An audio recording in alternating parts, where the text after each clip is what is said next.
Excellencies, ministers, ladies and gentlemen, good afternoon. I'm delighted to see so many of you here on this warm spring day. It is a pleasure to also welcome these extraordinary panelists here to the Geneva Center for Security Policy. I will be introducing them shortly. Also, thank you for all of those who have joined us online. Our event is entitled What Future for NATO? Debating NATO Enlargement and its New Plans to Defend Europe. For those of you who don't know me, I'm Christina Shori-Liang. I lead the terrorism and PVE work here at the GCSP. I'm also an associate faculty member of the PSIA, the Paris School of International Affairs. I am now going to pass the floor to Ambassador Thomas Greminger, a Swiss diplomat and director of the Geneva Center for Security Policy and former Secretary General of the OSCE. He has been orchestrating and facilitating numerous dialogue events across the globe to encourage open dialogue. Thank you so much. Please, the floor is yours, Ambassador. Thank you, Christina. Excellencies, dear colleagues, distinguished guests, welcome. Welcome to the 21st Geneva Security Debate. The debate today is entitled, What Future for NATO? Debating NATO enlargement and its new plans to defend Europe. Our Geneva Security Debates consist of public discussions on current security challenges. They aim to bring together leading thinkers, practitioners in interactive discussions. Geneva Security Debates inform policymakers here in international Geneva, as well as globally, providing new insights and a better understanding of today's security challenges in order, and here we are ambitious, to build a better, a more equitable, sustainable, and peaceful future.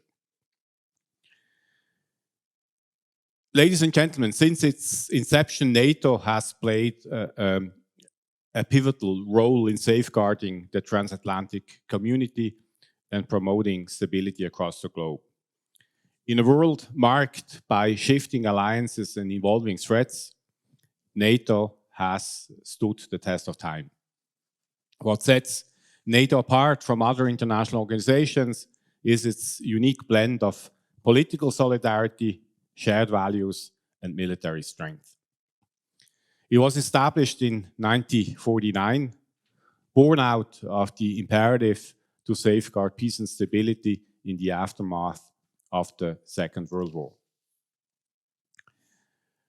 Its founding members, which included the United States, Canada, and several European nations, recognized early on that collective defense was a necessity in a divided Europe and with the looming specter of Soviet expansionism.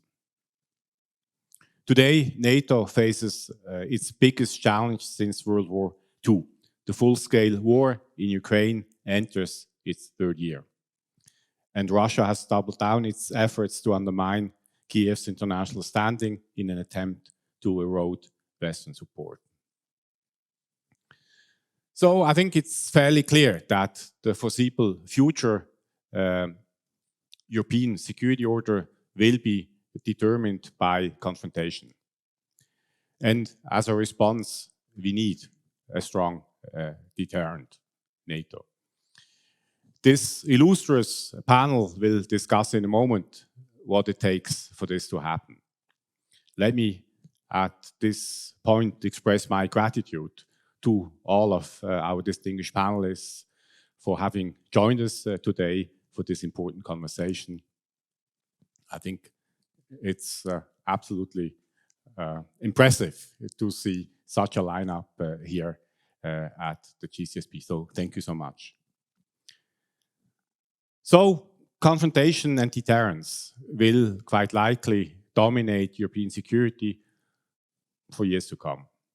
It is also quite obvious that the way the war in Ukraine will eventually end will be a key determining factor for the type of order that we will face and for the extent we can shape this security order. A comprehensive settlement to the war in Ukraine may still be far away. Little trust remains in relations between Russia and the West, following decades of perceived broken promises and a brutal war launched by Russia against its neighbor more than 2 years ago. But I do believe that at least two of the sticking points of this conflict, security guarantees for Ukraine and the security concerns of Russia, are not two totally isolated circles of a Venn diagram. The circles can, in principle, intersect. Getting them to intersect will, above all, require a lot of political leadership and a shared commitment to diplomacy and to crisis communication on both, or should I say, on all sides.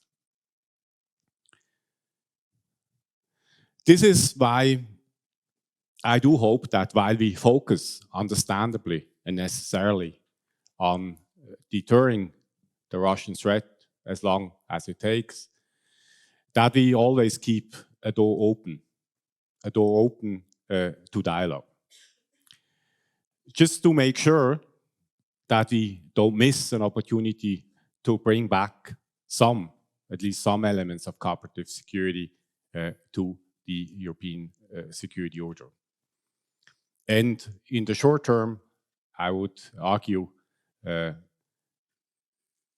we need at least some dialogue or at least some crisis communication to limit the risk of unintended military confrontation amid increased tensions. Ladies and gentlemen, my insisting on keeping channels of communication open should not surprise you, since this center, the Geneva Center for Security Policy, is deeply engaged in promoting informal, inclusive dialogue in a highly polarized environment. Our dialogue initiatives, they have, roughly speaking, three distinct objectives. They aim to reestablish trust between conflicting parties, to sustain dialogue on matters of shared interests and concern, so to compartmentalize things wherever possible, such as strategic stability, nuclear risk reductions, and to focus on future European security order discussions. Now, talking about deterrence and dialogue, this reminds me of a NATO doctrine that was coined in 1967, the so-called Harmel Doctrine. The Harmel Doctrine, as you may know, relied on a combination of deterrence and engagement, or as it was called back then, détente. Politically, it was extremely important because it provided the basis for what then became, years later, the Helsinki process. So, perhaps at some point, we do need a Harmel Doctrine 2.0. I think we all realize that military strength is important, but alone it is insufficient to address the complexities of modern security challenges. And that's where, diplomacy and dialogue come in and are essential. And as we look to the future, I would want to remind us all that these principles of dialogue and diplomacy have always been essential elements of NATO's enduring mission. Now, I very much look forward to this discussion. I understand that you have a lot of ground to cover. I wish you a very fruitful discussion, and I will now pass the floor back to my colleague, Christina Shori-Liang. She will moderate today's debate. Thank you so much.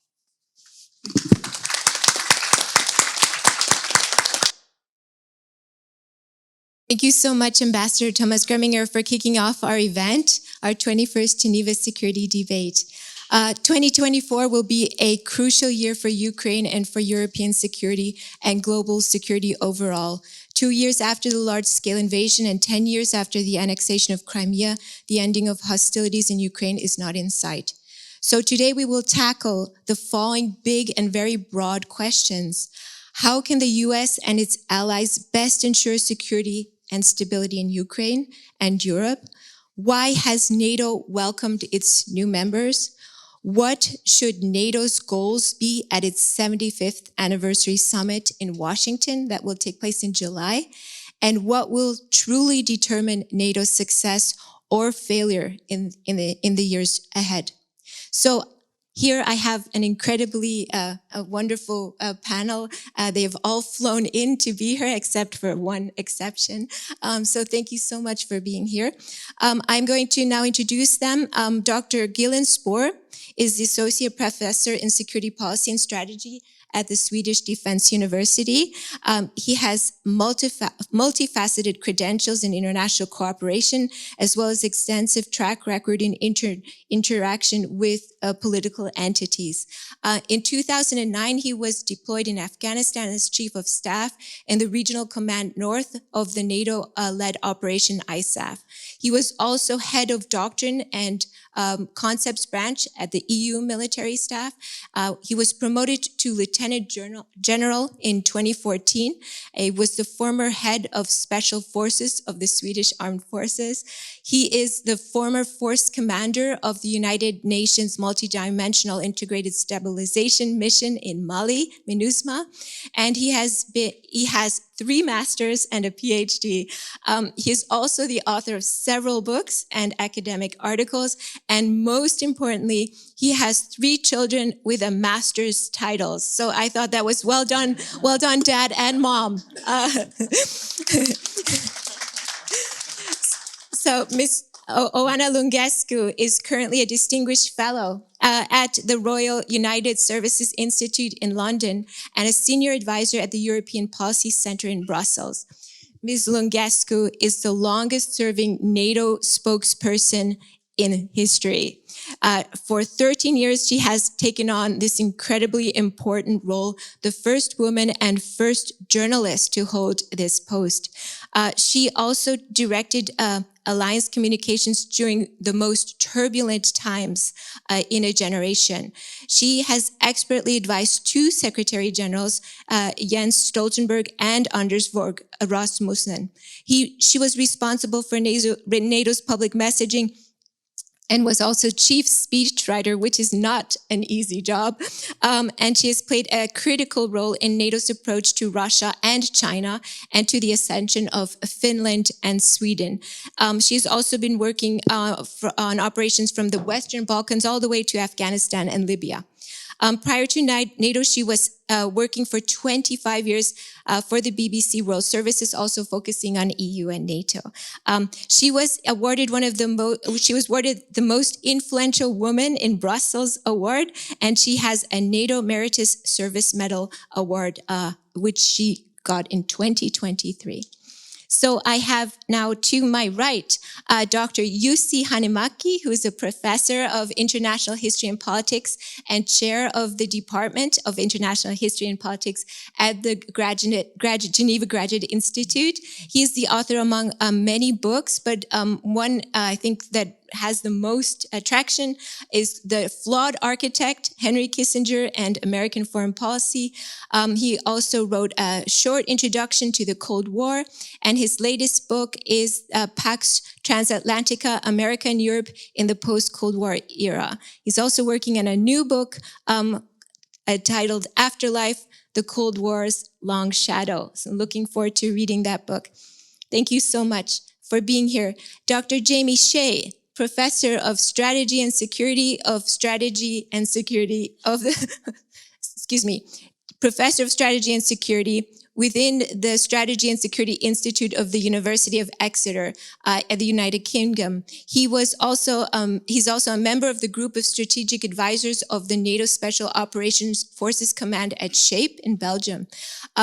His latest post at NATO was the Deputy Assistant Secretary General for Emerging Security Challenges.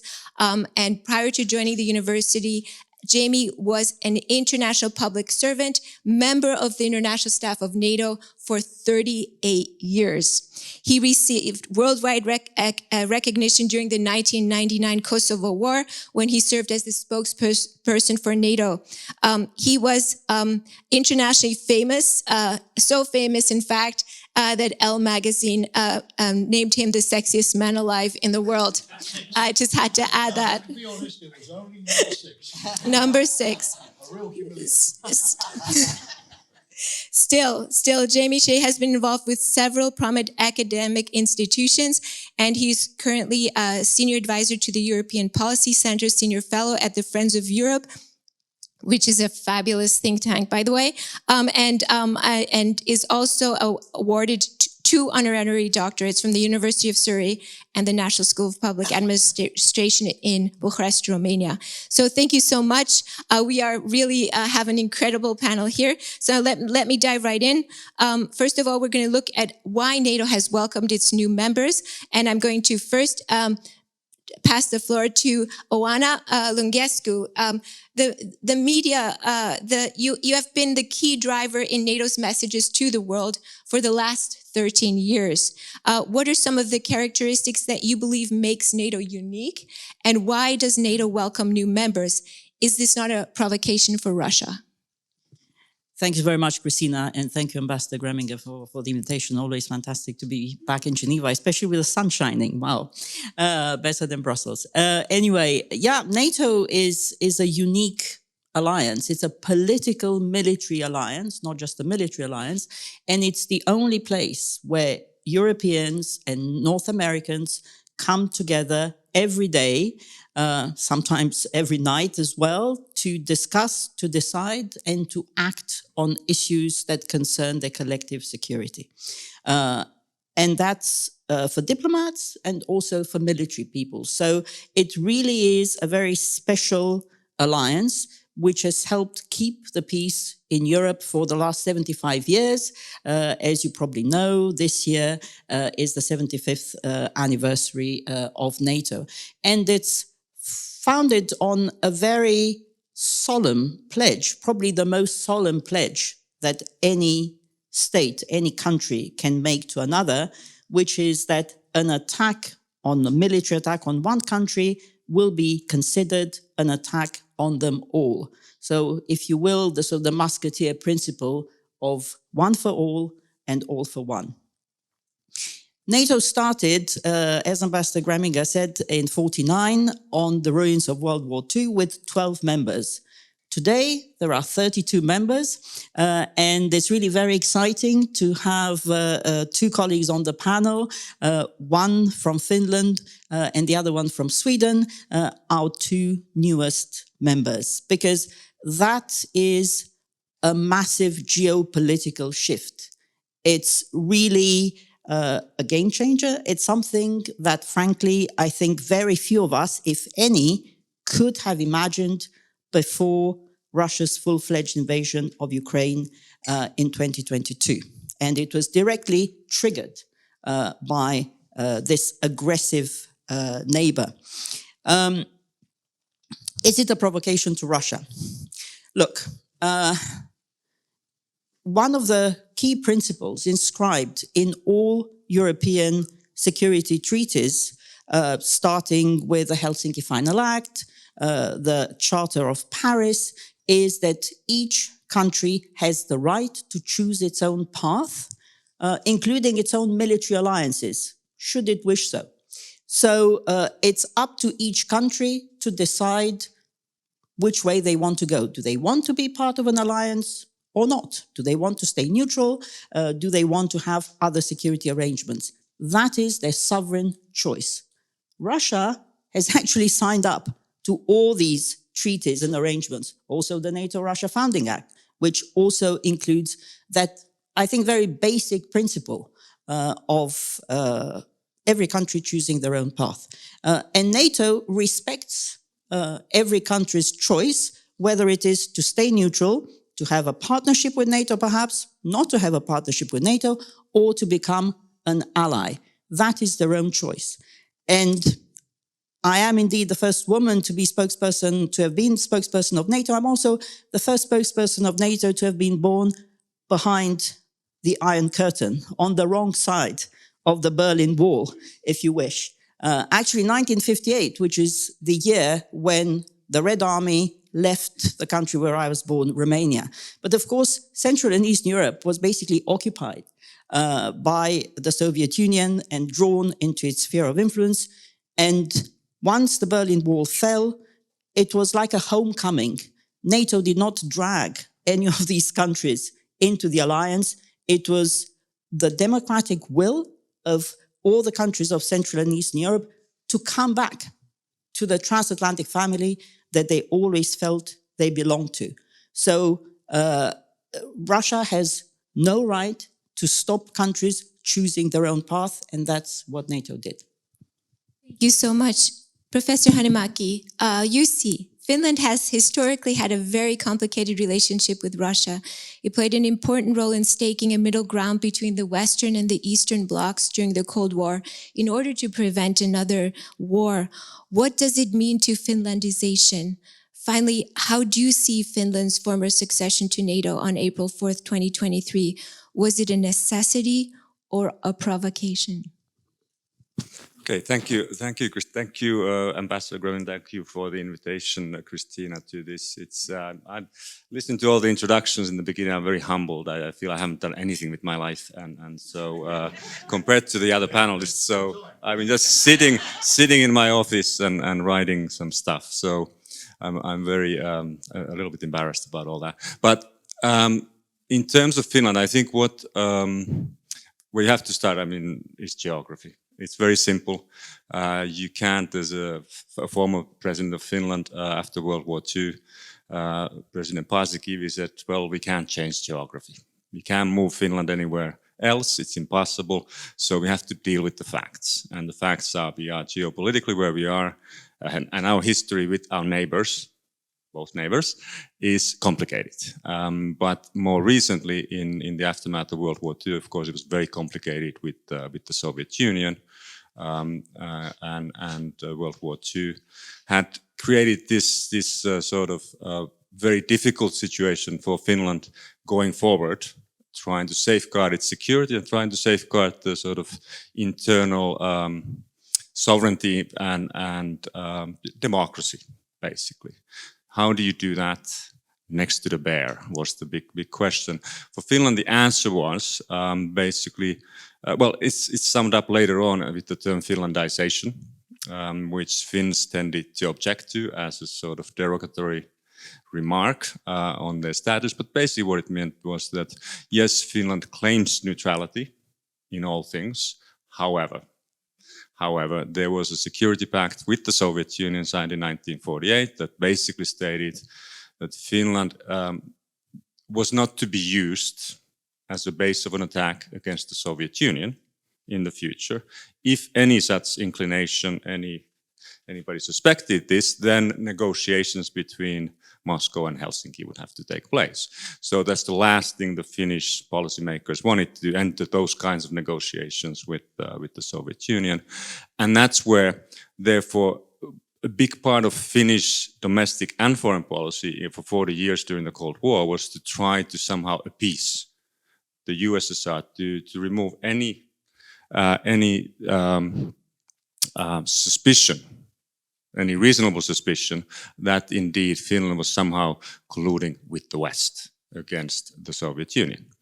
And so that's why we get the Finlandization. This amounted in some cases to self-censorship of certain points, but certainly policymakers, politicians in Finland were very, very reluctant. Unlike in neighboring Sweden, which also is a neutral country in this point, the Finns were very reluctant to criticize anything the Soviet Union did, whether it was in Afghanistan or anywhere else. And that, of course, created for the outside world the impression Finland was indeed not really neutral, but rather neutral by with the permission from the USSR. Now, the end of the Cold War obviously changed all of that. It did not lead to, however, because what it meant neutrality as such was considered a fairly successful foreign policy within Finland. in the 1990s. Why change something that's not broken? So therefore, joining NATO, as many countries do in the aftermath of the Cold War, was never really a serious policy discussion within Finland until February 2022. There were, of course, those within Finland who were talking about this as, already in the 1990s, but it was more of a fringe movement that started to pick up a little bit of speed after 2014 with Crimea. And then in 2022, there was an overwhelming majority in Finland who almost immediately, the day after, when polled, said yes, NATO membership is the desired option. And so that's what changed. Is it a provocation? Most Finns certainly do not see it as a provocation. They see it as a realpolitik choice in a world that has changed, in a security policy situation that has dramatically changed as a consequence of the Russian invasion of Ukraine. Thank you. Thank you so much. Dr. Shea, Jamie, many believe that Russia has taken Ukraine hostage in order to renegotiate the battles of how far NATO membership should expand to the east. Do you believe that the Finnish and Sweden joining the alliance is a provocation? The dear professor answered that already from a Finnish perspective.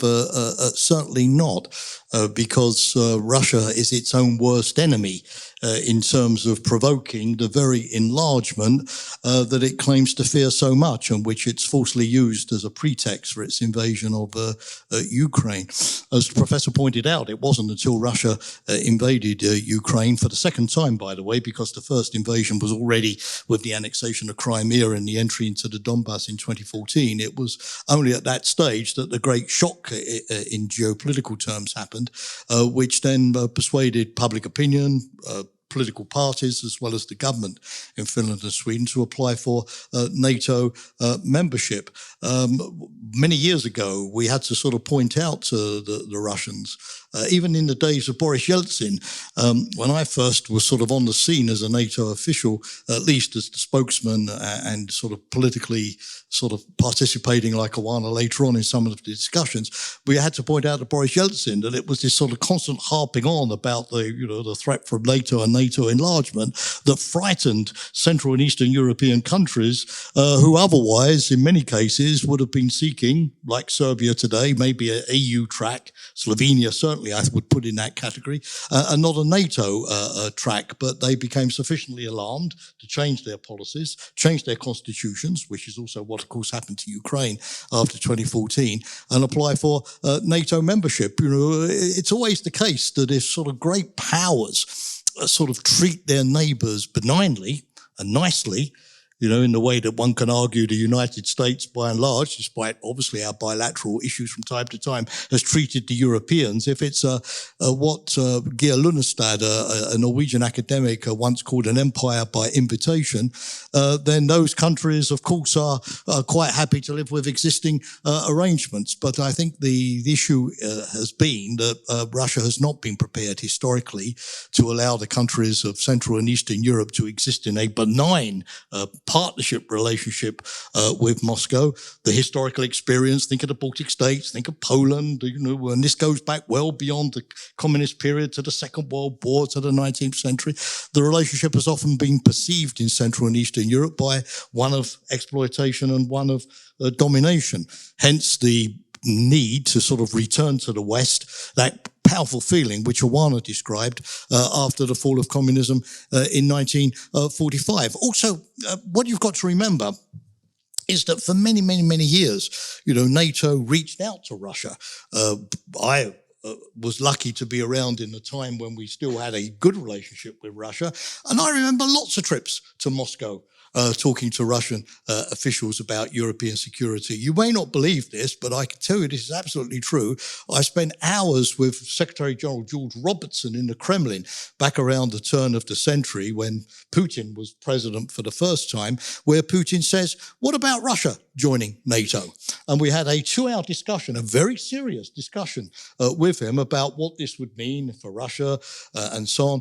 Putin was very interested in what he thought was the French model at the time, that they could be integrated into all of the political wings of NATO, although not necessarily be under a NATO military command structure. We had a NATO-Russia Council. We had lots of different committees. I chaired the committee dealing with terrorism cooperation, where we had excellent cooperation with Russia. They helped us out in Afghanistan. When I used to go and visit friends in Kosovo, I would land at the airfield in Kosovo, controlled under the NATO peacekeeping presence by a Russian commander and a Russian force. I remember inspecting Russian troops participating in the NATO mission in Bosnia at the time. So the historical evidence, and I really like to look, not at the arguments, but at the historical evidence, is there was a period in which NATO and Russia were able to have excellent cooperation and deepen that cooperation in common interests and work perfectly well together with NATO enlargement. So if it couldn't work then, why is it not able to work today? Thank you so much for that. And Dr. Gillenspoor, Dennis, I wanted to talk to you a little bit about Sweden. Sweden's membership to NATO cements a relationship that has grown over the years, and it has been very strong. Sweden is famous for literally being neutral for over 200 years. So I think it was very difficult still for Sweden to make that leap to join the alliance. However, Sweden and Finland are bringing multiple benefits to the alliance. Could you describe from a generalist perspective the importance of these two nations now to the alliance, especially the northern flank? Thank you, Christina. Well, first of all, let me put this into context and perhaps state the obvious. The previous enlargement of NATO during the post-Cold War was underpinned by liberalist drivers, embedding the countries into the Western family and helping the democratic process in different aspects, the democratic control of the armed forces and so on and so forth, enabling interoperability. This enlargement with Finland and Sweden is different, and it's safe to assume and to state that it is an enlargement that is done against the backdrop of a realist perspective, against the threat that's now perceived by NATO and also at that time Finland and Sweden. So it's a very different context. It's also a case where the two countries, Finland and Sweden, have a different history as Western countries, also their armed forces in terms of their capabilities. So that's basically where this starts, a different kind of enlargement. And it also, for me, it makes sense to look at the map. And what does this do to NATO? I think first and foremost, it erects a contiguous defense line now connecting the High North, the Arctic region, with the Baltic states and the Baltic region with the border of Finland. The other aspect is, of course, the Swedish territory that lends itself for staging, logistics and support to any potential operation in the area, an area that is conducive to support and enabling military operations. Now, you may argue that we all knew that Finland and Sweden would have joined NATO's effort in any case in the event that there would be an aggression in this part of the world. That's highly likely, but still the major difference now is that the two countries are integrated in the planning and they can do preparations in advance based on a common set of priorities, driving synergy amongst the armed forces, preparing infrastructure and so on. So it has unleashed a lot of opportunities to corral capabilities, not just on the military side, but also on the civilian side, the total defense aspect, as well as commercial aspects. So this is, I think, a significant contribution. And politically, in the High North, the Arctic Council that governs that part of the world now comprises 7 NATO countries plus Russia. In the Baltic Sea, there are 9 countries around the basin, 8 NATO countries plus Russia. So it comes also with a different political posture. Finally, I would argue that the alignment now of Finland and Sweden also helps further integration between the 4 countries. And I think everybody knows that these Nordic countries are very close politically and militarily. And the obstacle has been so far the different associations with NATO. So expect much deeper cooperation within the Nordic community and also with the Baltic states to enable the defense posture further. Thank you so much. Thank you for that. I'm now going to pass the floor to Anna. A very difficult question, but I know 13 years, you're ready for this. Is it possible to predict exactly what Putin will do if the West does not stop him in Ukraine? He may initially choose to seize small neighborhood countries like Moldova or Georgia. Alternatively, he might seek to press home his advantage against a weakened West by embarking on far bolder military gambits targeting the Baltic states or the Suwalki Gap. Why do you think it is important thus to continue to support Ukraine? You're absolutely right. We can't read anybody's mind, but we can look at their actions and we should look at the facts. So what we see is that President Putin has not changed his objectives when it comes to Ukraine. On the contrary, he's doubling down on war. He has put Russian economy on a perpetual state of war production. So this is truly now a war economy. They're spending 1/3 of their GDP on the military. On today, when we celebrate V-Day,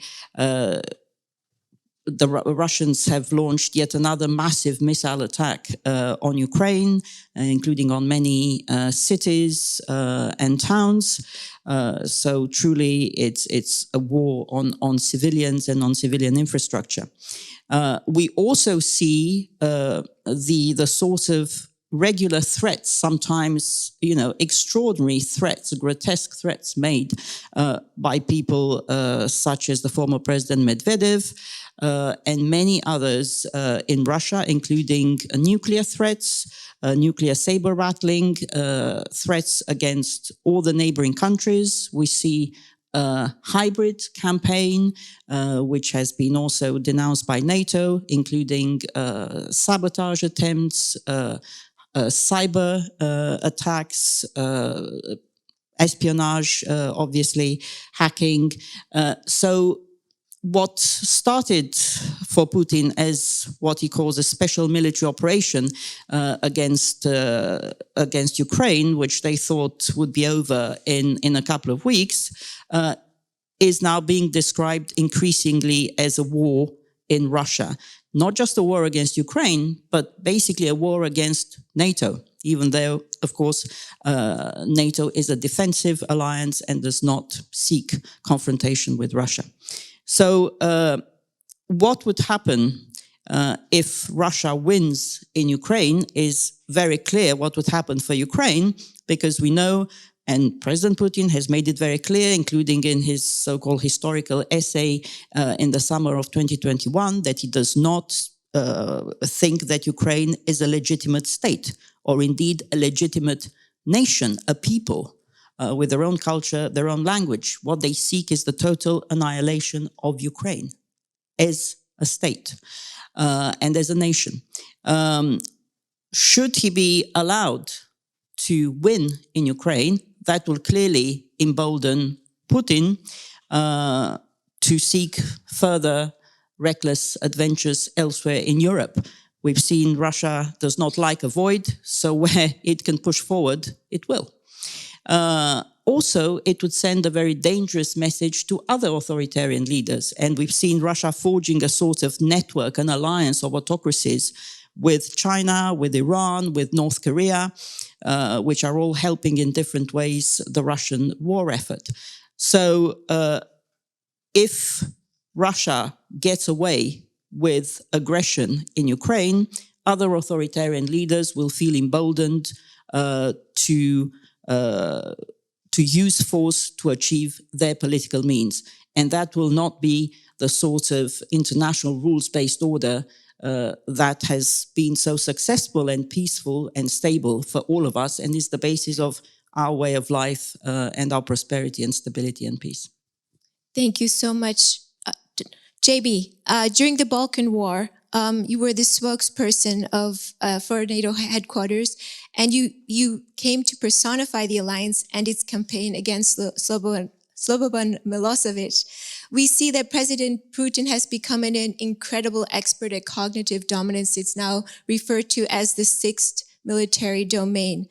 How important is it that NATO gets its message across today in our incredibly mediatic world, which is becoming increasingly opaque with misinformation, disinformation campaigns? And how can NATO overcome this and adapt to this? And what is the key messages it needs to deliver? I think the first thing is to make it clear that NATO wants peace, believes in peace, and is doing whatever it does to either protect or re-establish peace. And that in those days, 19 allies back in 1999, today 32, taking decisions by consensus freely, each theoretically at least, even the smallest ally with a blocking vote, holding up consensus that they're not going to do anything aggressive. 32 democracies discussing security are not going to do risky, aggressive things. They're going to act in the cause of re-establishing peace. So when it comes to Kosovo, at the time and ever since, because these crises never stop, the revisionism is always there. You have to go out every single day and justify anew why you acted even 25 years ago. The first thing I point out is that NATO tried everything possible to avoid having to use force at that time. There were discussions that went on, many of you will remember, in France, in Rambouillet, for a very long period, not conducted by NATO, but involving allies, to bring the Kosovars and Milosevic around the table and sort out a political solution. And one was reached, which was accepted by the Kosovar Albanians, but unfortunately it was rejected by Milosevic, number one. Number two, that we engaged Belgrade repeatedly right up until the decision to use force was taken, to try also to persuade Milosevic to reach a solution and to avoid NATO airstrikes. I remember, this is not a walk down memory lane, but some all-night sessions in Belgrade with Milosevic, drinking a lot of alcohol, trying to persuade him to remove his forces, special police forces from Kosovo. He made promises to us, promises that he would do that. He even, in my presence, instructed General Perisic, his chief of staff, to remove those forces. He didn't do so. The third thing was to persuade people that we were acting in a humanitarian mission, that it was not supporting the Kosovo Liberation Army. We were not looking to make, at that time, Kosovo into an independent country. We wanted to stop human rights violations which were going on and allow refugees to return to their homes. And the mandate, much discussed, was that mandate to act to stop the violation of human rights. That's what we were doing, and that's what ultimately we did. Unfortunately, as always, if you intervene in a conflict, the legacy follows its own course, which did lead to Kosovo's independence. But NATO did not go into that operation saying we want to punish Serbia and we want to make Kosovo an independent state. The targeting was very, very deliberate to use the minimum amount of force necessary. Indeed, many NATO generals were frustrated that we had a tight political control over the mission to make the use of force minimal. They felt that that didn't really correspond to the principles of military action, escalation, and those kind of things, where the force could have been used in a blunter way. No, it was very tightly constrained. So I think the first thing to answer your question, Christina, is to make it clear exactly what your mandate is, and repeat. Now, in terms of today, well, number one, and Awana is better placed to answer this than I am because she has a lot more recent experience. I think number one is NATO learned from some of the mistakes that we made during Kosovo in terms of communication, not being quick enough, not being able to establish the facts, the fog of war. I think NATO really did come out of this experience professionalizing its communications in terms of speed, accuracy, integration of effort, harmonization of messages with our media operations center. Finally today, because I can't give a long answer here, I think that what we see is that allies are really much more aware of what's going on. We're not naive any longer. We know about these disinformation operations. We know who the actors are behind them. We are much more aware of the techniques that are being used. And we're much more willing to name and shame and call out. A few years ago, there would have been a sense, well, let's take it on the chin. Let's not call out these people, even if we know who they are. We don't want to obviously ruin our relationships. But I think this activity has reached such a disruptive level that what we see, for example, is the intelligence services who would never before have declassified intelligence information to point to disinformation campaigns are willing to do so. And let me just give one very quick example. It happened after I left NATO, but we had, you remember, a Russian GRU operation in Salisbury, in my home country, the UK, to go after Sergei Skripal, who was a dissident agent. Obviously, the Russians wanted to punish him. They didn't succeed in killing him, but they killed an innocent English woman who unfortunately picked up the Novichok agent and applied it to herself. But this may not have led to massive loss of life, but it certainly shut down Salisbury and tourism, causing millions of dollars of cleanup. And what happened is that the UK did now what a lot of NATO allies are doing, came to NATO and put all of the intelligence information on the table to demonstrate that they knew who was behind this. And as a result, faced with the blinding evidence, no ambiguity, the allies and the EU did the same, collectively expelled a large number of Russian diplomats. So I think this is certainly not the kind of reaction that Putin was expecting. I'm not saying it would dissuade the Russians from doing this kind of thing again, and the Russians are not the only people that are doing it, but I think we're not naive, and we're much more willing to name and shame, and we're much more willing to put all of the evidence on the table to justify the sort of collective response that is necessary, at least to show that this kind of behavior is not going to go without some kind of response or some kind of price that has to be paid. But I defer to Awana for a much more up-to-date take on all of this.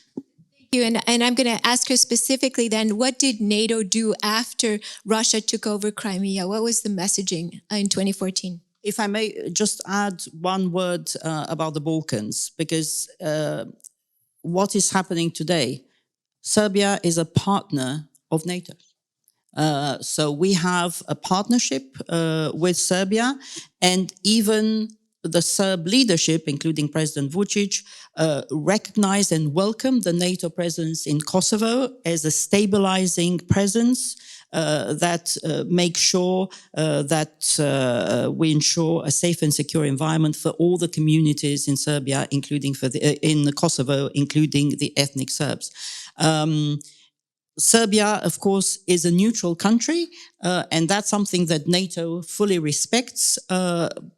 But at the same time, we work with them, for instance, on demining, on dealing with stocks of weaponry that has to be decommissioned.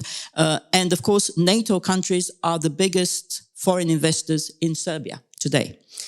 NATO and EU countries. So I think obviously the past is there, but there's been a real focus on the present and trying to work out a partnership with Serbia. So I think that's also important. And NATO's presence in Kosovo with around 5,000 troops, KFOR, remains an absolutely key element in the stability of the Western Balkans and maintaining peace in the Western Balkans to this day. As Ambassador Greminger was saying, NATO has been focused on this twin-track approach of defense and dialogue with Russia for many, many years, since the Harmel report in very different ways. And that was very much our position. Jamie recalls some of his meetings in the Kremlin.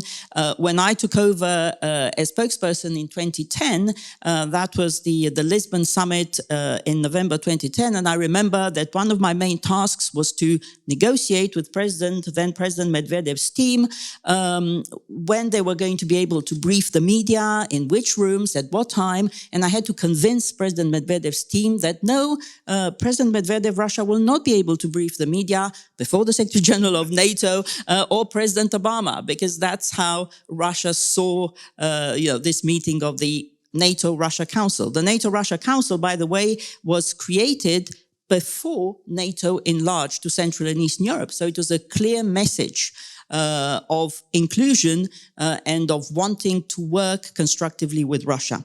In 2014, again, I remember that we were actually discussing with Russia, and I was in those meetings, our first joint maritime operation under the NATO-Russia Council, which was to escort the Cape Ray, which was the US ship where Syrian weapons of mass destruction were going to be annihilated.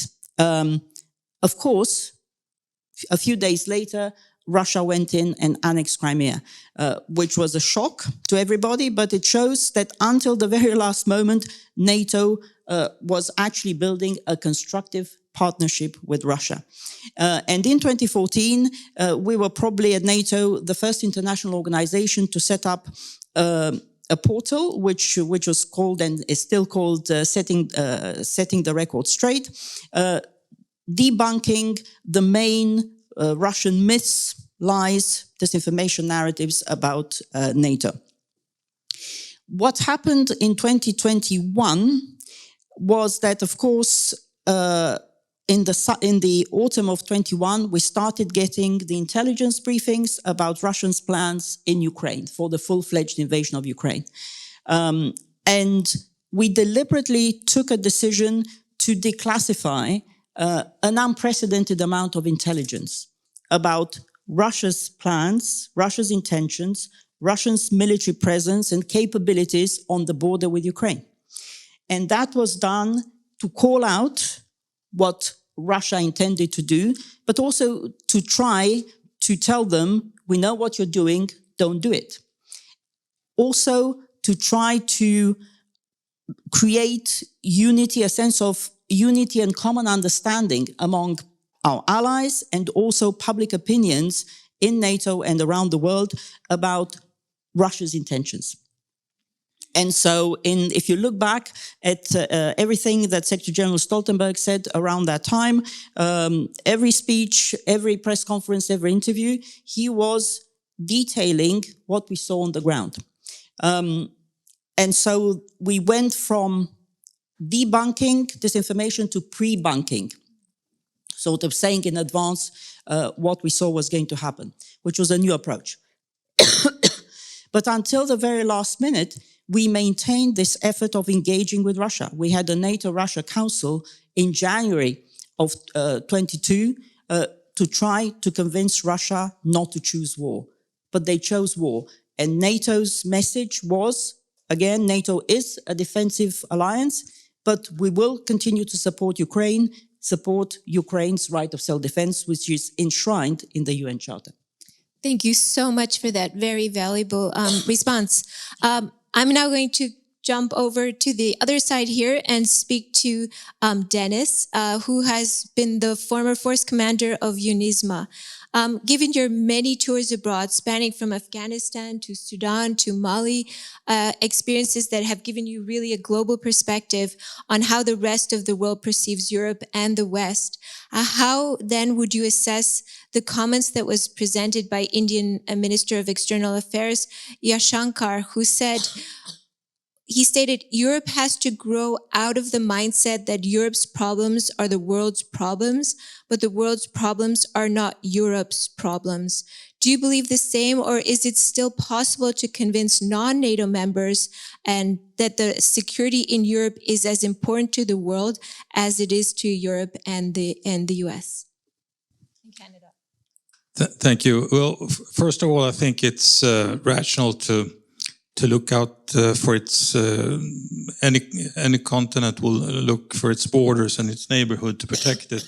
And the Western world, comprising the US and Europe, comprises almost 50% of the global GDP. So it is a major economical power, and it has political sway in most of the international institutions. So yes, it's an important player. Now, on the other hand, I think the statement has merit, and it should receive more attention, because we tend to be a bit ignorant sometimes of other perspectives and the need to build alliances. And even though the Western world can be seen as very powerful, it relies on partners from other parts of the world, and it needs to engage more in building partnerships. The voting in the UN General Assembly on Russia and Ukraine is a reminder. So is the developments in Africa, where European interest and also US interest are receding, and Russia is playing a more influential role. So it begs for reflection, and I think that statement is and should be a wake-up call. Thank you so much. I'm going to pass the floor now to Jussi, who is an expert on transatlantic relations in the Cold War. The war in Ukraine has already sort of marked a new power competition, and it has highlighted the global divisions in international affairs. Great power competition has fallen to its lowest level. Great power competition has fallen to its lowest level since more than half a century ago, when the US began strategically engaging China to isolate the Soviet Union. There's today no single formula that can recover that shared sense of purpose that characterized most of the world in 1945. However, do you still believe that there are some common issues that could revitalize a new sense of multipolarity and shared global vision? Wow. So that's not a yes or no question, is it? So let me, I mean, obviously, the world is constantly changing. I think that's the sort of premise that we have to begin with. And obviously what we see as a trend is clearly that the sort of Cold War and the post-Cold War order that we were used to, which if you understand the post-Cold War period as a kind of an extension, sort of going forward from the end of history, when one side of the Cold War triumphed, the other one lost, and then everything was going to be fine forever. And now it turns out everything hasn't been all that great, and there are different issues that have come to the fore, that the terms that were meant something 50 years ago, like the free world, doesn't really mean much. To be the leader of the free world, who is that? What is that? It doesn't really ring a bell, at least in my mind anymore. I mean, is Joe Biden the leader of the free world? Was Donald Trump the leader of the free world? I don't know. You can all answer that in different ways, but it's obvious the world is changing. And the power imbalances are becoming different. China's rise, America's relative decline, and so forth are the biggest game changers, I think, in overall. But then we have what was already referred to, the rise of the so-called global south. So in fact, today in 2024, we're already living in a multipolar world in many ways. That NATO, the transatlantic alliance, is a major player in that. I think there's no question that if you still look at where the wealth in this world is and why Europeans and North Americans think that everything revolves around them, often, mistakenly so, is because still at this point, much of the wealth and much of the that has been gathered over centuries still circulates largely in the transatlantic space. And so the balance has not yet shifted in favor of anybody else.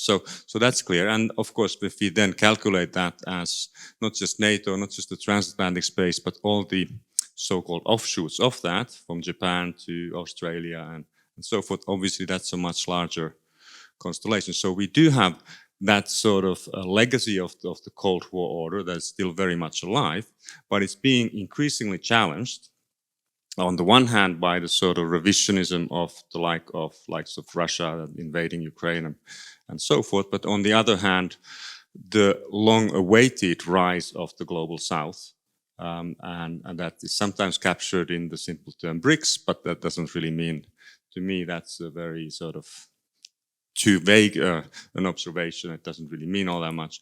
But in terms of how the world is changing, this is still this is where we're going. Undoubtedly, I mean, my projection is that my thinking is that the transatlantic space will remain quite close for the foreseeable future, in part because it's not just about security. It is also, there is an economic space. There is a space in which the problems that everyday people face are very much the same. There's a political space in which the political trends, whether in North America or in Europe, they're not identical, but you can see similar trends. Populism being one of the later examples of that. So there is something that ties this space quite closely together. Not all of that space is within the NATO alliance, but most of it is. And I think that's what the future will look like, and how that space will adapt to the changing international circumstances. How will it deal with issues that, yes, will all humanity will face? We've seen, I guess, COVID was a recent example of something that everybody had to face with, and that surprisingly didn't lead to wars and conflict and so forth. It led to a lot of frustration. There's no question about that, a lot of loss of income and so forth. But overall, it did not lead to serious conflict. The environment is an obvious sort of common challenge that nobody can run away from. And so those are the sort of thematic issues that are likely to bring, people together, countries together, no matter what the security challenges of the moment happen to be. So there is, some hope. I think the multilateralism is something that is here to stay for the foreseeable future. What kind of shape that will take, but I don't see it becoming a sort of new Cold War type of scenario where you have Russia and China on one side against the rest. That seems to me that the time for that passed away, as you said, 50 years ago. Thank you so much. I'm now going to talk again to Dennis. Ukraine is running out of ammunition and not courage. That's what Jens Stoltenberg just said on the 14th of March. But ammunition has become a very big deal and very important factor. But on the 5th of March, the European Commission and the High Representative presented the first ever European defense industrial strategy at the EU level. This EDIS plan aims to reduce fragmentation in the European defense industry and reduce weapons imports. It has a goal of increasing the value of intra-EU defense trade to 35% of the value of the EU defense market by 2030, and ensuring that to at least 50% by 2030. This shift will largely be at the expense of the US defense industry. So do you see this move as a source of contention, which could have an important impact on transatlantic relations? Well, first of all, I would be the first one to welcome this strategy and the ambitions, even though they are very ambitious, perhaps over-optimistic. But the shift, as you described, could potentially be quite significant. Today, something like 75% of the defense procurement are made through import to Europe, and now shifting to 25%, to 50%, represents a large share. And most of this import comes obviously from the US. So yes, this may release some new forces. And I think it's realistic to see that this will not be fully implemented, but still this could create protectionism, frictions, and other problems if not handled correctly, and prevent tech transfer, for instance. It's helpful to look back in history also in this case, even though it's the first defense industry strategy. When in the 1990s, when the ESDI, European Security and Defense Initiative, was created as a pillar, European pillar in NATO, it was done so partly because everybody wanted to have burden sharing, including the US, obviously. But once this took off, it also created some nervousness in the US, fear of decoupling, amongst other things. So even though this would serve the purpose of standing up more capabilities, we should not ignore that there may be secondary effects that need to be addressed. And I think NATO would be perfectly situated with the transatlantic bridge there to help ameliorate this and make sure that the impetus will remain and the US commitment and engagement will remain as well. Thank you so much. And of course, I think this is the question that you've all been waiting for. And Dr. Shea, you're going to get your first stab at it. So the world is waiting in anticipation to see who the Americans will elect in November this year. Donald Trump's possible re-election as a US president hangs over the transatlantic alliance like a sword of Damocles. American think tanker Bergman has written that the European armed forces are essentially docked to an operational plan led by the US. While this might be an overstatement, it has been an undisputed fact that the US has historically had the ability to bring Europeans together better than any other nation with its important shuttle diplomacy efforts. Can Europe survive on its own without US diplomatic efforts? And what are your prognosis for the future of the transatlantic relations? Well, there used to be the $64,000 question, but with inflation, I think that's just become the $64 million question. And you say have a stab at it, Christina. So yes, I think I'll try to say as much as I can, and then others will add, because you're right. There are a couple of questions in that single question. I think first of all, yes, I mean, let's recognize reality. NATO is very dependent upon all of the capabilities that the United States adds. And Ukraine shows it, because, Ramstein is the place where the Ukraine contact group on arms deliveries meets. The US Secretary of State chairs that. The US has very much taken the lead. American firing ranges in Germany like Grafenwehr and Hohenfels are the places where Ukrainian tank crews are practicing as well. That American infrastructure, logistically, EUCOM moving things around is really vital. And it's in a crisis like Kosovo, where so many of the targets, I don't like to talk about targets, but there were targets. It was an air campaign that was on NATO's list, were generated by the United States. So yes, let's recognize the reality. The US does play an enormous role. But what's happening? What you see now is, I think, the Europeans are stepping up to the plate. For example, America spends an enormous amount on defense, but where you look at where the big increases are happening at the moment, albeit necessary catch-up after a period of neglect, is coming from Europeans. They're the big percentage increases. If you look at the SIPRI report on global defense expenditure that came out last week, it makes it clear. Europe's not the only place spending more, the Gulf as well, but still. Number two, who is now, taking the lead for the NATO conventional forces in Eastern Europe? The Brits are leading in Estonia. The Germans have just decided to put a brigade and a headquarters into Lithuania. The French are Canada next door in Latvia. The French are now taking over in Romania, the Italians in Bulgaria. I don't have time to go into this in all of the detail, but look at the way in which the EU now, for the first time ever, is spending money on weapons with the European Peace Facility.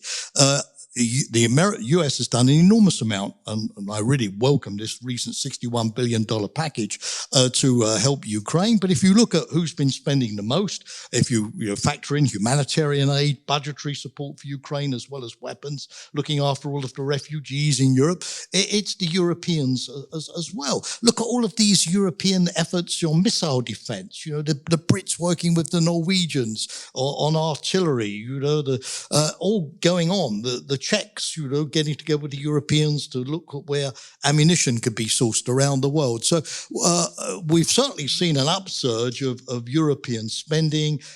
The defence plan, the question that you put just a moment ago with the defence production plans of Thierry Breton and the Commission. And so arguably, yes, over a period of time, the Europeans can't substitute for the United States, but they're certainly, I think, sending a signal to Washington that, look, we're not sitting back and relying upon you. We're not using your effort as a reason to relax. We are actually, stepping up to the plate ourselves. For example, Juana knows these statistics better than I, but, during Jens Stoltenberg time as Secretary General of NATO, the number of Europeans meeting the NATO 2% target has Juana, gone from about 3 to 18 today, which is unbelievable. So coming to the second part of your question, if you're Donald Trump and you're making the case that, you want to see the Europeans doing more and contributing more, NATO looks in a hell of a lot better shape going into the Washington summit in just a couple of months' time for the 75th anniversary than it did the last time NATO was in Washington. But having said that, quick answer. I think it's also the case that the United States is now going to be stretched in the years ahead. Look at what's going on in the Indo-Pacific. Of course. Look at the American commitment at the moment for Gaza and Israel, particularly in diplomatic terms. So I think, even if Joe Biden is re-elected, I cannot see the US Congress forever passing every couple of months $61 billion in new aid for Ukraine. I think there are going to be, even with a Biden presidency, constraints in the system. And I think, therefore, the Europeans have got, therefore, to take the signal that this is not just a quick effort to look good for Washington and then take the foot off the accelerator, but this has got to be a now permanent effort to increase the European weight and contribution in the alliance. And, by the way, also to allow the EU to take on missions like currently in the Red Sea vis-a-vis the Houthis, protecting maritime shipping, which NATO is not doing because NATO, of course, is very much involved in deterrence in Central and Eastern Europe. And therefore, I really welcome the fact, last point, that, the Europeans are not sitting back at the moment. The German Defence Minister, Boris Pistorius, is in Washington. David Cameron, the British Foreign Secretary a few weeks ago, are really there to, get the message across to the US Congress, to public opinion. Look, this is an alliance where we are your friends and partners. It's not sometimes the impression that's created that it's all about America and Europe is purely a consumer of security. But let's also not panic. The final comment. The Ukraine vote showed that when the speaker, Mike Johnson, was finally willing to put the vote to the floor, an overwhelming majority of congressmen and women in the House, like the Senate before, including Republicans, voted for Ukraine, also support for NATO. So, beyond the rhetoric of presidential candidates, if you look at, the consensus in American politics, it's still there, but no complacency, not take it for granted. Europe has to do more, and Europe has to get the message across better. Thank you. That was incredible. So I'm going to now ask Oana, you've met Donald Trump on several occasions. How do you assess his willingness to support NATO in the future should he be reelected? Yeah, obviously we can't preempt the American voters. And as you know, just a few months is a very long time in politics. So I think we'll have to see what happens in November. But yeah, indeed, I met President Trump, President Biden, President Obama during my many years at NATO. And of course, President Trump's rhetoric was very different, to some very shocking, certainly very robust. But if you look at his message was not new. His message, Europeans need to spend more on their own defense and invest more in NATO. That's a message that we heard, and I think Jamie will back me up there. We heard it from President Eisenhower, President Kennedy, that everybody in Europe liked. It was exactly the same message.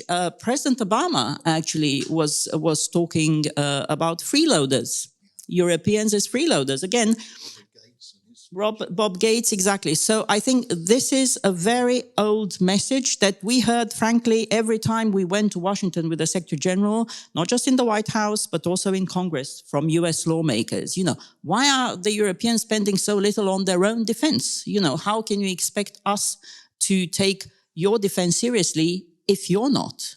Surely there's something wrong in that picture, right? So I think that message is totally justified, and it's a long-standing message about burden sharing. So I think Trump's criticisms were primarily aimed at allies, at nations, at governments not spending enough on their defense, rather than at NATO as such.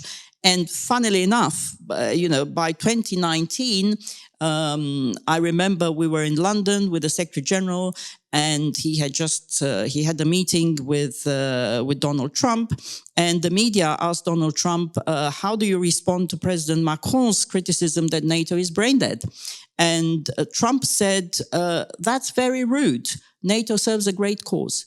So I think President Trump's views on NATO certainly evolved. And so also did the US presence in Europe. The military presence in Europe actually increased under Trump, as it had done under Obama and as it continued to do under Biden.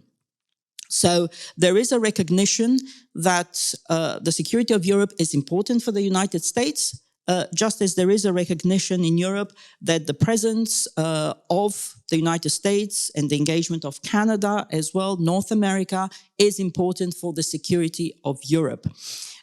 And back in 2019, I was with Secretary General Stoltenberg in Congress, the first time that the Secretary General of NATO and the Secretary General of any international organization was invited to address a joint session of the Houses of Congress.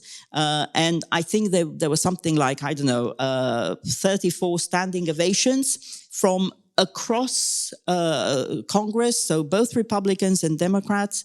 And his message in Washington was, it's good to have friends. You know, NATO is a good deal for Europe, of course, but it's also a good deal for the United States. Because if the United States has to deal with global challenges like the rise of China, even the United States can't do that alone. So together we represent half of the world's military might, half of the world's economic might, and so we can deal much better with any challenges we face if we stand together. And that's a message that you can also see reflected across in all the opinion polls in the United States and in the continued bipartisan support. But of course, we can't take it for granted, which is why I think it's really important looking ahead to the Washington summit that at least 18 out of the 32 allies are now investing at least 2% of GDP in their defense. And Finland and Sweden are great examples for that. And hopefully by Washington, we'll have more, because this is not to please Trump or Biden or any American president, whoever is in the White House. We need to continue to invest in our defense because we live in a dangerous world. Thank you so much. Did you want to chime in also, Jussi? Sorry, I'm conscious of the time. We want to probably get to the questions, but just to add on the American domestic politics, I think we should also recognize that the outside world is such an easy, low-hanging fruit as a target for criticism, especially for the Republican candidates, has traditionally been so, to attack the rest of the world. Whoever is out there is always good with voters, and so NATO, the overprotected Europeans, all of that, it's a campaign message, and we shouldn't read too much into it as a sort of foreign policy plan for the future Trump administration, which I fear we will see actually in 2025. But that's maybe I'm in a minority on this one. Just another anecdotal thing to add about the Trump administration is that during Trump's presidency, NATO gained 2 members, much like it has done under the Biden administration. So in a sense, the trend has been the same in the last. Exactly. Yeah. I'm not, for different reasons, of course, but still, if you count numbers solely. Thanks. Thank you so much. There's been a development today. Malta has tabled a non-paper suggesting closer cooperation with NATO, and 4 countries are part of this effort: Malta, Switzerland, Austria, and Ireland. And I wondered if you wanted to chime in on that, Oana, and tell us what you think about this. Yeah, we've seen the press reports today in Frankfurt Allgemeine Zeitung and others about this non-paper tabled by what is known in NATO jargon as the WEF4, the Western European partners, the 4 Western European partners. It used to be 5, together with Finland and Sweden, but now Malta has joined, and they are long-standing partners to NATO. And I think it's interesting that they show their interest while, maintaining their status as neutral countries or whatever their own chosen status is, to deepen the partnership with NATO through increasing interoperability of our forces, sharing more briefings on the security situation, increasing cyber exercises, for instance. So I think it's something, obviously I'm not at NATO, I don't speak for NATO now, but I think it's something that is to be welcomed, that it also shows the continued shifts in approach to our security triggered by the return of war to Europe. So we all need to stand closer together as much as we can on each country's terms, because it's quite hard to be alone in this dangerous security environment we're in. Thank you so much. I'm going to now open the floor for questions. So if you're willing, please introduce yourself and be brief, because we want to get a couple in. Thank you so much. Let me first begin with you, and we can drop the mics now. I'm Andrea Cellino. I'm part of the Global Fellowship Program here at GCSP. My question is, the Global South has been mentioned. And it's not a secret that many countries that are considered in the Global South do not share the same view as NATO and Europe about the conflict in Ukraine and about Russia. At the same time, on the one hand, NATO has established throughout the years partnerships with many of these countries, particularly in the Gulf, in the Middle East, North Africa, and even its recent agreement with the African Union. At the same time, we see how Russia is increasingly aggressive in the Mediterranean. It has established a base in Syria. We know exactly the history. It's establishing possibly a new base in Libya. The Russian fleet is active in Mediterranean waters.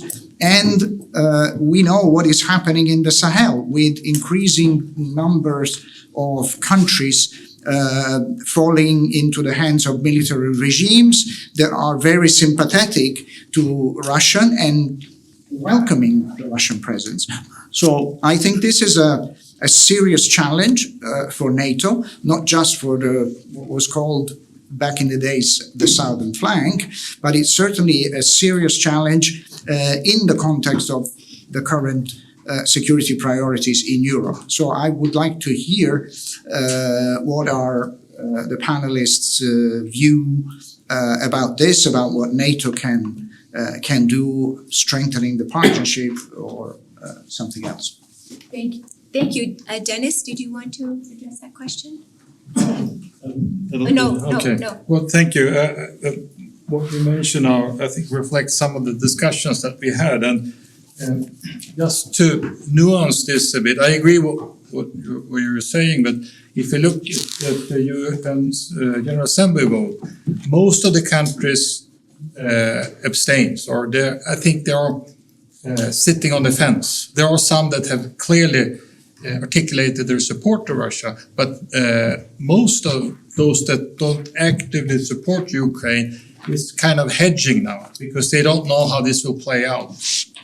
So the point here is that there is room to convince and to influence a number of countries. And the partnership approach and the diplomatic outreach and support, I think, needs to be much more deliberate and being based on the perspectives that these countries have. And now Argentina has chosen to become affiliated, which is perhaps it's an exception in South America. But there are cases that could be, I think, used to inspire others also. But this requires hard work, and I don't see any shortcuts. There needs to be a very deliberate approach to engage them. And it's obviously not just NATO. Others nationally and the European Union and others need also to step in, supporting the same cause. Please go ahead. Thank you very much for your interventions and your questions. We heard earlier about the importance of dialogue between diplomats, policymakers, and NATO, both in former Yugoslavia and in the Kremlin. Now that we are in a reality where there is war in Europe, countries are investing in hard security, and you mentioned the CPRI report. We also heard how cyber and disinformation and hybrid activities are being employed within and beyond Ukraine, using such as offensive intelligence operations. Looking ahead to the future, it seems that we're entering into a future of constant competition, with actions and activities below the threshold of armed conflict and below the attention of the people of the impact that kinetic attacks take. So how is NATO, as a political military organization, adapting to a future of constant competition, where also economic incentives could be weaponized in order to maintain peace? Thank you so much. I'm going to take one more question. Yes. Well, the theme of my question is how can we prevent that a legitimately expanding defense alliance fuels the security dilemma?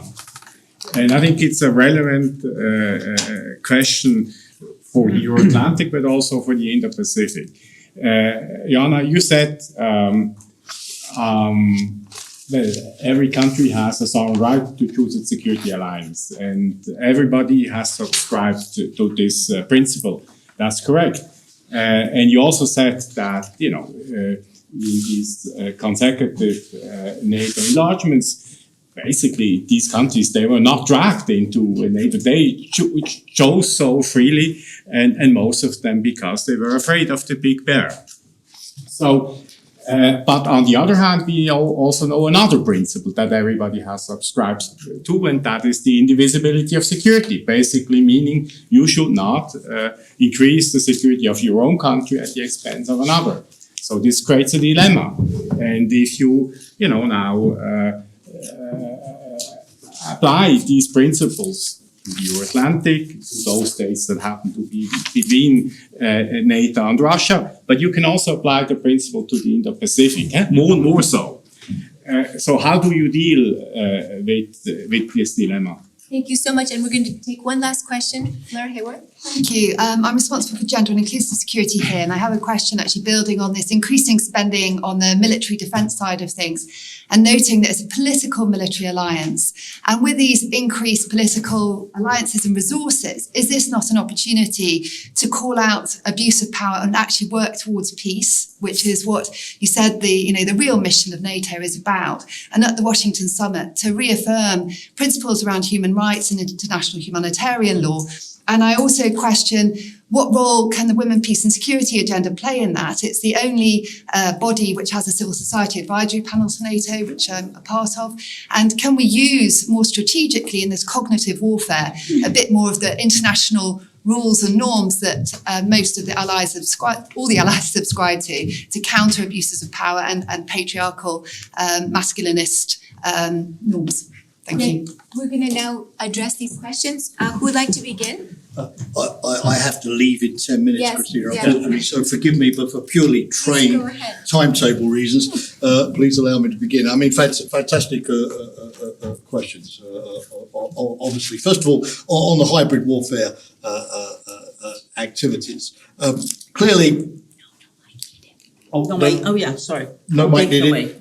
Take it away, thank you. Clearly, these are going to continue, very difficult to deter, a range of different countries, easy to hide your tracks, different actors, and there's a sense of impunity. If we're successful, we interfere in elections. If we're not successful, doesn't matter. We're not spending very much money. It was easy to do, we're not paying a very high price in terms of response, so we'll continue tomorrow. So clearly, no easy solutions here. Number one, consistency of response. I think it's very important for organizations like NATO, the EU, the others, not to sort of, overreact on one occasion and do nothing on the next occasion. That just sort of confuses our adversaries as to whether we're really taking this seriously, but to have what the US calls persistent engagement. In other words, you do this, we're going to respond. You do this, we're going to respond. And so after time, you sort of realize that this is not really giving you much of a success. You're not achieving your political goal, which is usually to divide, to create polarization, to create tension. So persistent response. Number two, to make it clear what the red lines are. And I think hearing, for example, a few years ago, saying that a cyber attack in NATO against a NATO country could be considered as the equivalent of an armed attack. It doesn't matter if it's bullets or electrons, it's still the same, and could therefore trigger a NATO collective response. That establishes a sort of clear red line. At a certain level of activity, this could lead to a major international crisis, act as a deterrent. And this deterrent is now being applied to other domains like space, interference with satellites, for example, which could be catastrophic, of course, in a crisis situation. The third thing that I've said is name and shame. Juana discussed this earlier, calling out the actors. Everybody's doing this now, making it clear that, we know who's behind it, putting the evidence on the table. Because if you present allies with a sort of very flimsy intelligence, they're going to say, well, let's wait. We're not really sure. You haven't really proven that it was X that was behind this. So I prefer to opt out. But if you put evidence on the table, it's much more difficult for allies not to join a collective response as well. And then finally, we need to have a toolbox of response options. A NATO alliance is not going to say, well, look, we've only got tanks. So unless it's an armed attack or the equivalent, we can do nothing because our only response is tanks. Remember the famous phrase, if you've only got a hammer, every problem has to be a nail. So I think the issue for NATO and the EU is to have a graduated response, which does not commit you to over-respond and over-escalate. Sometimes armed force may be necessary if it's a particularly egregious attack. But most of the time, you want to have sanctions, freezing of assets, visa bans, naming and shaming, diplomatic expulsions, the toolbox of things that diplomats have. So I think NATO has to have these graduated response options so it's not sort of paralyzed, waiting for the big wave before it can respond, but can respond in a persistent way. So that will be my answer there. On the thing, very quickly from the ambassador, you're right there, and I think, we're going to have to put the European security architecture back together with Russia again in the future and go back to things like the CFE treaty and open skies and limitations on forces along borders or certain kinds of weaponry, the zonal arrangements we had, those kind of things, because yes, you need those things between adversaries rather than between friends. That's absolutely critically clear. And NATO, as Oana said, was trying to have that kind of dialogue with Russia precisely before Russia invaded Ukraine. We've been trying for years to come up with a new mandate for CFE negotiations. But of course, it takes two to tango here. The Russians violated the CFE treaty, they violated the INF treaty, the Americans accused them of cheating on open skies as well. So these things are only going to work if the other side, having agreed to these sort of limitations of restraint and transparency and confidence building measures, is fully ready to implement them. And we had the case with Russia. You remember this one in North Atlantic Council where the Russians were coming along and saying, we're going to brief you on our new exercise. That bad, 16 or whatever it was. Don't worry, it's only going to be a small counter-terrorism operation in Belarus, of a small scale. And that's what they told us. And then the exercise would come, get underway. And we suddenly discovered they were mobilizing hundreds of thousands of troops and practicing nuclear strikes against Warsaw. So I agree with you entirely, but it won't work unless the other side is willing to play by the rules. Thank you so much, Jamie. Dennis, did you want to chime in? Well, no, Mike. on the last part, no, because I was going to make basically the same points on the confidence and security building measures needs a revival now. And I think what we need is persistence and keep trying and not give up on the difficult situation that we find ourselves in. When it comes to the operations below the threshold, I think this is something that is also a very relevant topic. Mindful that we regard things binary, war or peace, whereas Russia don't see this as a binary state, rather a continuum. And the concepts that are developed politically and also militarily needs to reflect that reality so that we can work in this kind of a gray zone. Much progress has been made, but I still think the alliance and nations need to do more in that regard. Thank you so much. I think we have literally run out of time, but it has been a real privilege to have this mediation role today. Thank you so much for the panelists for your extraordinary expertise and your long, beautiful answers to my, I think, very difficult questions. I also want to thank the audience for your engagement with us today. I'd like to thank my colleagues who have Ines, who has done, and Florian, who has done so much to keep us online. Thank you also to the online audience. But thank you so much. I'm going to also please encourage you all to come on the 22nd of May, where we will have Michael Kimmich do a book launch on his book Collision. So I already encourage you to plug that one. But thank you so much. Let's give this incredible panels a big round of applause. Thank you.